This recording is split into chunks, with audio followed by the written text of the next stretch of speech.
Rayon və şəhərli söhbətləri üstünlük kompleksi olan cəmiyyətlərdə daha çox olur. Mənim 33 yaşım var, bizə uşaqlıqdan həmişə filan yerin adamı belədir, ora güvənmə, o yerin adamı fərqlidir və s. kimi yanaşmalar edirdilər. Və heç vaxt da yaxşı tərəfindən danışmırdılar. Həmişə haranınsa adamları pis sayılırdı. Populist danışanda biz çox istiqanlı, bir-birinə güvənən, çox yaxşı millət sayılırıq. Amma həqiqi mənada insanlar yaşadığı yerlərə uyğun olaraq bir-birini alçaltmağa meyilli olurlar.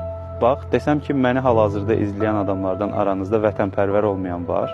99% ehtimalla deyəcəksiniz ki, yox, mən vətənpərvərəm. Amma desəm ki, biz bir məhsul istehsal eləmişik. O, həm Sumqayıtda istehsal olunub, həm Almaniyada. Kim düşünər ki, Almaniyada istehsal olunan daha keyfiyyətlidir? Təbii ki, çox adam Almaniya istehsal olan məhsulun keyfiyyətli olduğuna inanacaq. Çünki elə görüb. 10 saniyə öncə vətənpərvər olan adam 10 saniyə sonra Almaniyalını qəbul edir. Onlar həm də bizim üzərimizdən pul qazanırlar.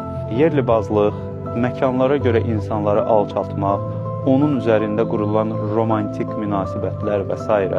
bunlar heç birisi bir cəmiyyəti, bir xalqı, bir insanı inkişaf elətdirmir. Siz nə düşünürsünüz bu haqda?